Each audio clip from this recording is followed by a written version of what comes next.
Welcome to Quarterly Market Insights presented by NBT Bank. I'm Kevin Schwab with CenterState CEO, and I'm joined today by Ken Entenmann, the Chief Economist for NBT Bank. Ken, how are you? I'm great. It's great to be here. It is a really good time to get together for this conversation right now. I think something we started on our last episode was sort of the secret word, and I feel like we have two this time. Volatility and probably shrug. That I think kind of captures what we're seeing right now, but let's dive into it a bit, right? We've got the war in Iran. The Strait is open. Strait is closed. Strait is open again. Strait might be closed again. I cannot remember in the numerous conflicts that we've had to engage in over the years as a nation, the last time one seemed to hold as much peril for the global economy as this one does. And yet, oil prices, which shot up initially, have come back to earth. The market's doing well. Inflation does not seem to be getting worse, might even be getting better. Let's touch on those first and foremost. Let's talk about oil. Are you surprised at all by the oil reaction and what we're seeing, and why do you think the oil markets are reacting the way they are? Well, I think there's a couple of reasons for that, Kevin. First and foremost, this is not our grandfather's or our father's economy. So we have become far better in terms of energy consumption. So I think back to my days of parking cars at a golf course in Long Island in the late 70s, and a Lincoln Continental or a Cadillac would pull up and it would get 8 miles to a gallon. So we're just better at oil consumption. So I think that's part of it. Secondly, I think we have a more diverse source of energy that allows us to kind of toggle back and forth. So I think that's a factor of it. And then thirdly, and I know this is difficult because every time we talk about it, we're kind of thinking we're close. We have a memorandum of understanding, or we have a ceasefire, and a couple of days it seems to unravel. But I think the world has just gotten better at adapting, and this started in basically March and April, so we're several months into it, and I think the world has adapted. We're moving oil around the world in different ways. So. And then lastly, I do think the markets are concluding that, and I'm going to put short-term in quotation marks, this is a short-term event. And we've discussed this before. I do think that Iran in particular, there's two constraints here. One, in the United States, we have this thing called a midterm election coming up. So there's a big incentive for President Trump to have this, if not fully resolved, but at least reasonably under control. And we're not that far off. Here we are in the middle of July. So I think there's an incentive on the United States side. But also I think Iran has some pretty significant social problems.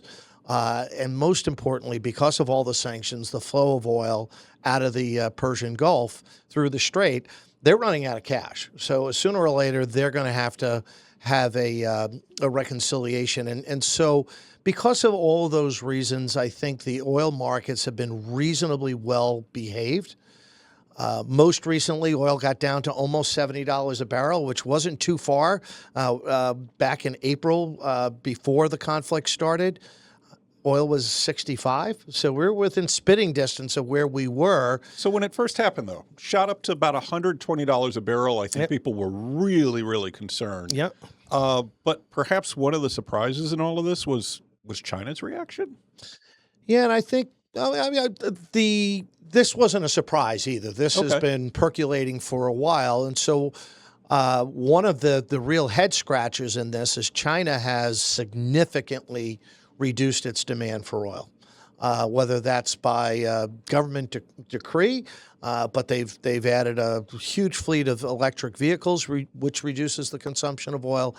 And China, I think, somewhat in anticipation of Mideast turmoil, built a huge stockpile of oil so that they've been able to weather this storm pretty well by reducing the demand. And that's what I mean by people adjusting to the world that we live in.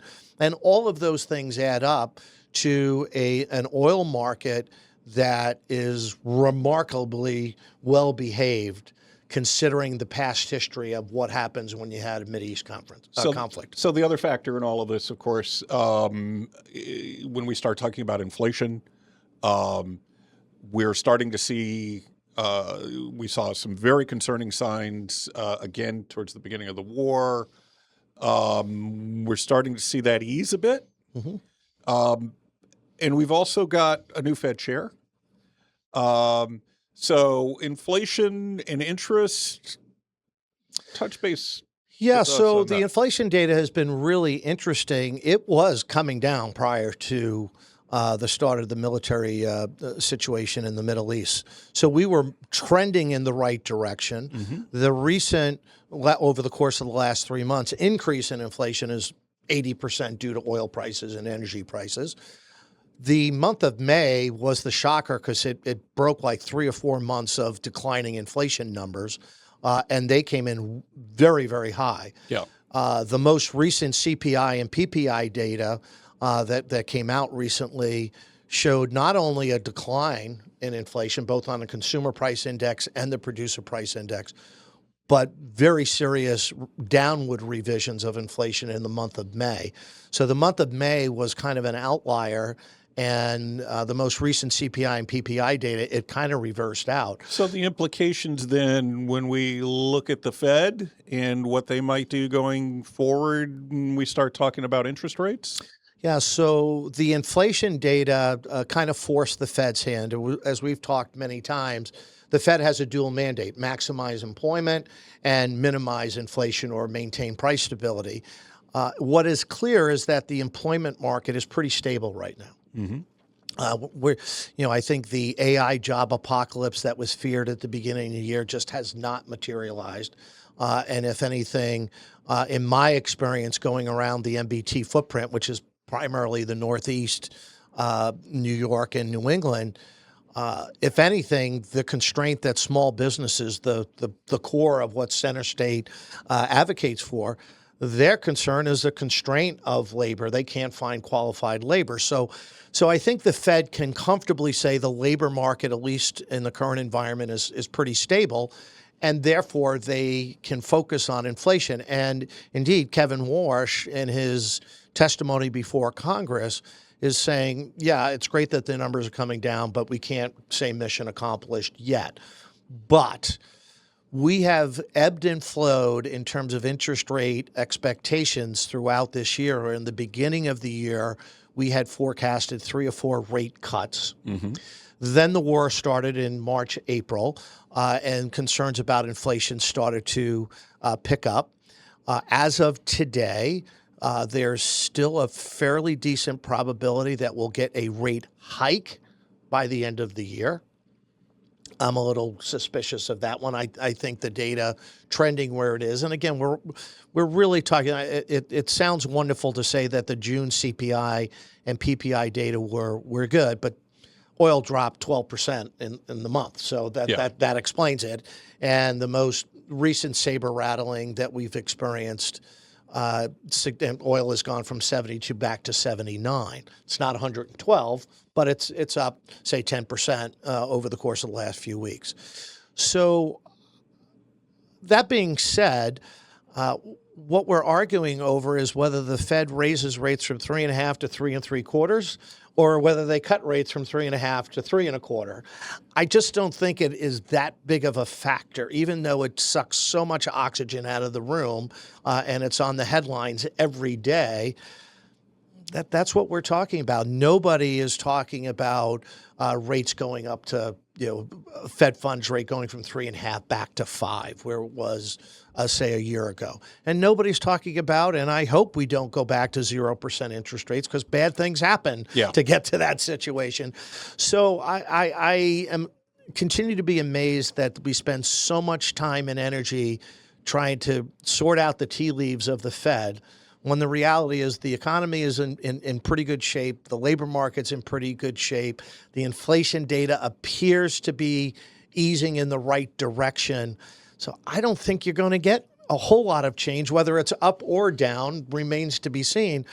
but I don't think it's going to be enough. And I don't think Fed funds rate, whether it's 3.5, 3.75, or 3.25, that quarter point differential is enough for any business to make any big, bold decisions on their future. Ken, I think that might be the most important thing that you've said and that you're saying in this episode is that, as much as we talk about these types of moves, we're talking about in a very narrow range here. Yes. And that's likely a reflection on the overall health of the economy that we're dealing with right now. Certainly, we've talked about how the market has done very well. But then when you dive into it, and when you talk certainly about our GDP growth as well, you see where AI comes into play.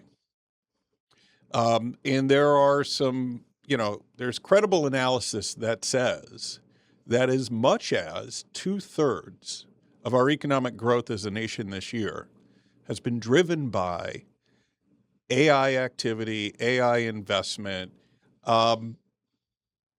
Is that a good thing?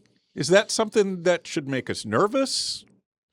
Well, how do you look at that? Yeah. So, well, first and foremost, our economy is consumer driven. And, in the last week or so, we received earnings reports from all the major money center banks, and they were fantastic. Mm-hmm. And the data that comes out of those earnings reports show that the consumer across all income spectrums remains remarkably resilient. Yeah. It's 70% of the economy. So that portion of the economy seems to be humming along. And that, to me, is my biggest concern, is that whether it's inflation, high oil prices, that starts to chip away at consumer spending. There is zero evidence that that's happening. So that's really positive. We estimate, the market estimates, that in 2027, there'll be over $1 trillion in AI-related spending. And we're living it here because the plant in Micron up in Clay is a direct result and response to the amount of computing power that's being requested. And so I think that is a driver of the economy that I think has a pretty high degree of clarity, at least for the next year or two. The one thing I would caution our listeners on, there's a difference between the economics and the investments. Okay. So I'm the chief economist and the chief investment officer. I am pretty confident. I think AI is going to be a major contributor. Kevin Walsh, testifying before Congress, believes that we are on the brink of a significant productivity enhancement due to this new technology. I tend to agree with him there. That doesn't mean the individual stocks we're talking about are all going to be winners. And so you need to kind of separate the two, the investment piece from the economics. From an economic standpoint, which is our focus in this podcast, I think you have pretty good clarity that for the next year or two, or maybe even 3, you're going to have some really big investment dollars. And that has to be good for the overall economy. And you can see it in the stock market, where you have these kind of AI adjacent trades going on. So something like Caterpillar Tractor, which is a dull, boring industrial manufacturer, well, it's kind of hard to build a Micron plant without a whole lot of Caterpillar Tractor equipment rolling around the footprint. And we're seeing that across the board. So Caterpillar Tractor, huge beneficiary of the AI trade. So it's not just Microsoft, Micron, and OpenAI. It's really across a pretty wide spectrum. And it's being reflected. We're right on the cusp. We just began the second quarter earnings season. And so far, it's been great. Drive anywhere up Route 31 in the town of Clay near the site, and you're going to see a whole lot of heavy earth-moving equipment and a whole lot of trucks. So completely understandable. By the way, we do introduce you here as the chief economist. For those looking for our after-hours show, that's when Ken, the chief investment officer, is giving advice. Mm-hmm. So that's the after party, though. Let's be very clear about this. Look, we did talk about this, and as we look a little closer to home, right, the enormous demand for memory is directly related to what we're seeing in terms of the AI revolution here. Of course, that's a great time to be a company like Micron. And that does bring us closer to home and what we're seeing here. Micron's at a breakneck pace right now. 6 months into this, they are 3 months ahead of where they thought they would be since breaking ground.